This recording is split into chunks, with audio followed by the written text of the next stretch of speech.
सह तन्मयो ह्यमृतैः स संस्थो यः सर्वगो भुवनस्यास्य गोप्ता य ईशेष्य जगतो नित्यमेव नान्यो हेतुर्विद्यते सनाय यो ब्रह्माणं विदधाति पूर्वं यो वै वेदांश्च प्रणोति तस्मै तंह देवं आत्मबुद्धि प्रकाशम मुमुक्षुर्वै शरणमहं प्रपद्ये।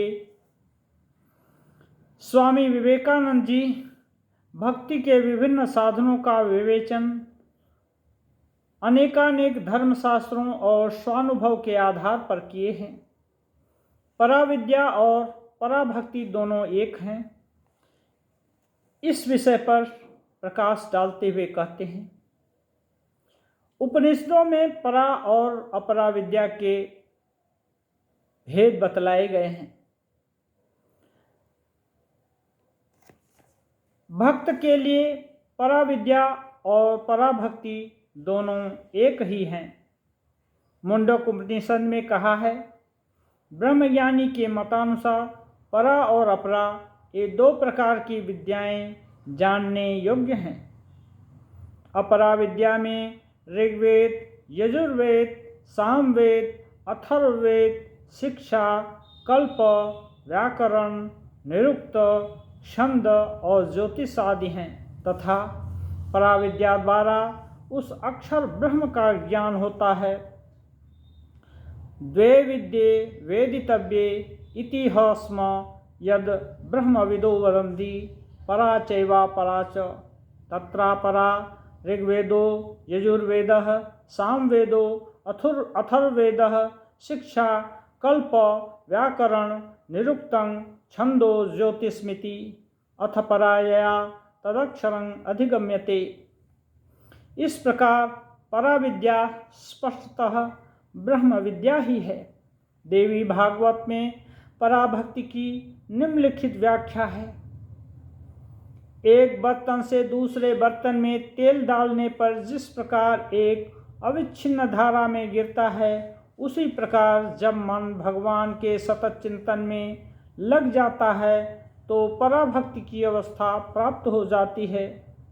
भगवान के प्रति अविच्छिन्न आसक्ति के साथ हृदय और मन का इस प्रकार अविरत और नित्य स्थिर भाव ही मनुष्य के हृदय में भगवत प्रेम का सर्वोच्च प्रकाश है। अन्य सब प्रकार की भक्ति इस पराभक्ति अर्थात रागानुगा भक्ति की प्राप्ति के लिए केवल सोपान स्वरूप हैं। जब इस प्रकार का अपार अनुराग मनुष्य के हृदय में उत्पन्न हो जाता है तो उसका मन निरंतर भगवान के स्मरण में ही लगा रहता है, उसे और किसी का ध्यान ही नहीं आता। भगवान के अतिरिक्त वह अपने मन में अन्य विचारों को स्थान नहीं देता और फलस्वरूप उसकी आत्मा पवित्रता के अभेद्य कवच से रक्षित हो जाती है तथा मानसिक एवं भौतिक समस्त बंधनों को तोड़कर शांत और मुक्त भाव धारण कर लेती है। ऐसा ही व्यक्ति अपने हृदय में भगवान की उपासना कर सकता है। उसके लिए अनुष्ठान पद्धति, प्रतिमा, शास्त्र और मतांतर आदि अनावश्यक हो जाते हैं। उनके द्वारा उसे और कोई लाभ नहीं होता। भगवान की इस प्रकार उपासना करना सहज नहीं है। साधारणतया मानवीय प्रेम वहीं लहलहाते देखा जाता है जहां उसे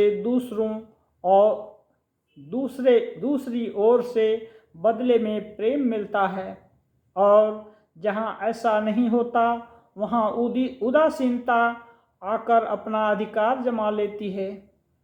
ऐसे उदाहरण बहुत कम हैं जहां बदले में प्रेम न मिलने पर भी प्रेम का प्रकाश होता हो। उदाहरणार्थ हम दीपक के प्रति पतंगे के प्रेम को ले सकते हैं।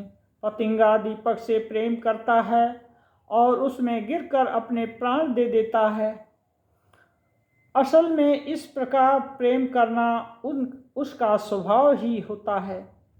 केवल प्रेम के लिए प्रेम करना संसार में निस्संदेह प्रेम की सर्वोच्च अभिव्यक्ति है और यही पूर्ण निस्वार्थ प्रेम है। इस प्रकार का प्रेम जब आध्यात्मिकता के क्षेत्र में कार्य करने लगता है तो वहाँ हमें पराभक्ति में ले जाता